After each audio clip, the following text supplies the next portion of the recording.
Magandang araw mga kapinta. Ngayon po ay araw ng linggo. So, ito po yung araw ng pamilya. Araw din po ito ng pupapahinga.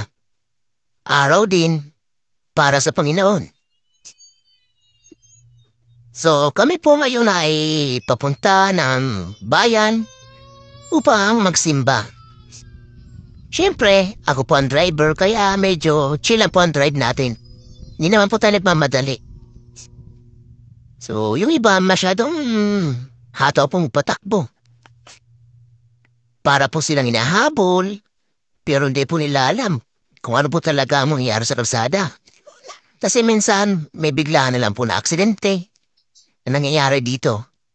Kaya tayo po medyo mag-iingat po tulad po niya nagmamadali. Po masyado tayong magmamadali kasi minsan tayo pong mawuna niyan.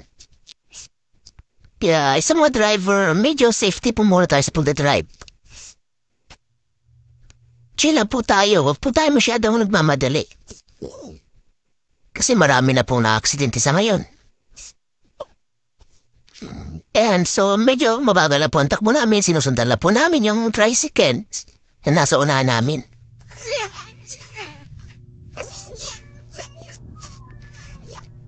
O, ayan. So, nandito na po kami sa Binolasan.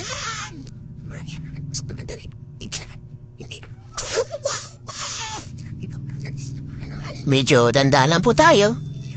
At hindi naman tayo nagmamadali.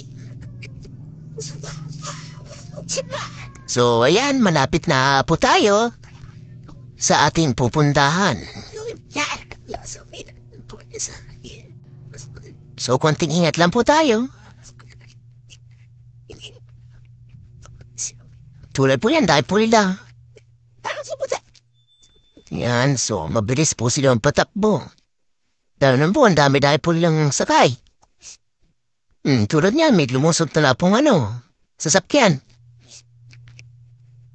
Kaya tingin po tayo sa kaliwa at sa kanan. Para iwas po tayo sa aksidente. So, yan pong nasa una po namin yung tricycle. Yun.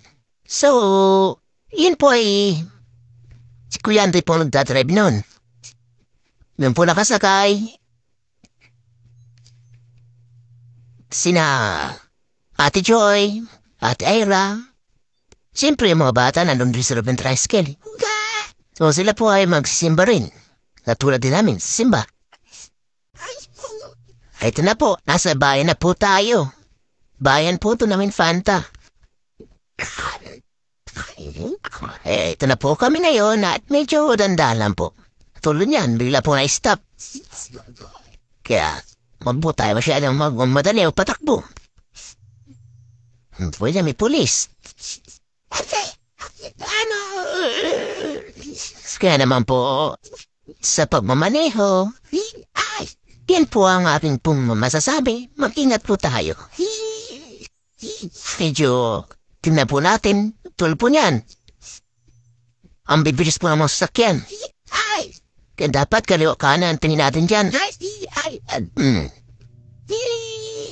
Para sigurado po tayo na safety po tayo sa ating pupuntahan. Ayun po yung tricycle na yun, sinusundan po natin ay si Kuya po ang nag-drive niyan. Papunta rin po yan sila sa simbahan. I am Rolf. I'm broken. Yan. So, medyo po, dumiretso na po si Nafuya kasi wala na pong papaparadaan po ng tricycle dyan. Kasi yung salo po ay puno na. Kaya stop po ng pag-drive. So, yan. So, pumaba na po muna. At maglakad na lang. Okay. Hello.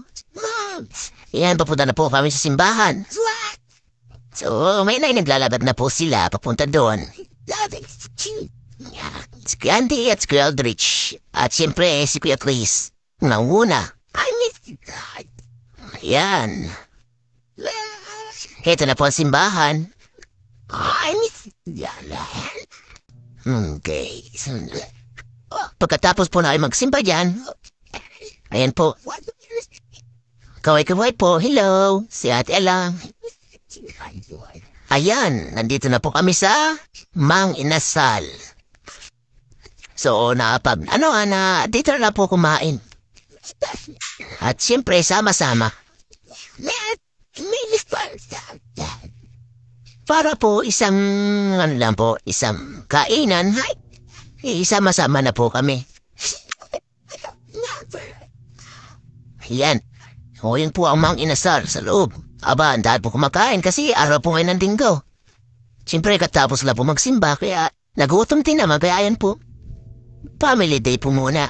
Kain po muna. O, ayan. Ayan, nandito na po tayo sa Mang Inasal na sa loob. Tingnan na po ang mga kapintan, dami pong tao. Ayan po si tatay. Si tatay po, ipakit na po yan. Okay, tingnan po ulit natin ang mga tao. Napakarami. So dito po kami sa second floor, naka-reserve po na, ayan, ang pwesto. Andiyan po yung pamilya po po si Mrs. at si Baby. Po Kuya Alex. Ayan po yung mga anak ni Kuya Alan. Ayan po si Kuya Alan, si ate. Ayan si Nene, yung ako nila, si Mayan. Yan. Ayan si Kuya Andoy, Dera, si Ate Joy, si Kuya Alex, Ate Alang. At wala na po dyan si Kuya Arnel. At siyempre si Mapang, si Alexes. Wala rin dyan. Kulang. Kahit paano, wala din si Ate Ane. At siyempre, kami-kami lang po. Yan. Family po ng Piñamora yan.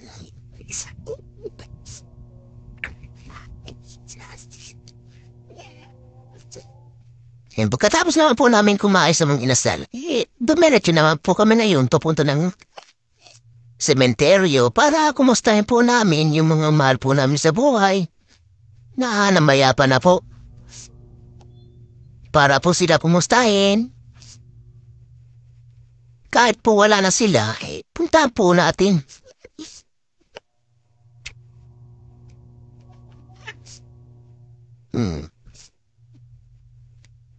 Dahil yung pamilya po natin,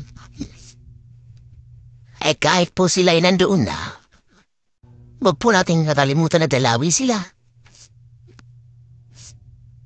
Ayan. So, ito po. Papasok na po kami yan. Sa Magpahinay Street.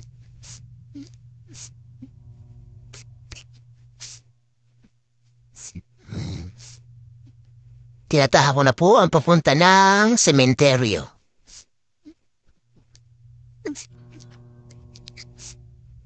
Ang kasama ko po rito ay pamilya po ni Kuya Alex, pamilya ni Kuya Arnel, pamilya ni Piandoy, at siyempre, pamilya ni Rose Ann. Ako po, Mr. ni Mrs. Rose Ann. Ayan. Nagsama-sama kami. Siyempre, may mga bata po kaming kasama. Ayan, si Ate Eunice, nagtumatakbo. Ayan po si Kuya Alex, naglalakad. At si Ate lang naman po yung nakaupo. Nauna na po sila sa amin. Hello. Nakangiti si Ate Eunice. Ayan, nagparada na po ako. At siyempre, pinuntahan ko rin po yung aking anak. Ayan. Sementeryo. Ayan po ang aking pangalawang baby. Kumusta na anak ko? Kaya mo anak, ayusin natin yan. Kapag di papa. Dito naman, sana ni papa. Mukhang wala na. Kapag na yung mga pintura niya. Kaya ang papa, pagbalik natin, ayusin natin yan. Yan po ang papa ko. Okay na rin ako dito. Ang padre ng aming pamilya. Ito naman po, pinanay ni Sing. Yan, si tatay, nanay ni Sing. Thank you for watching.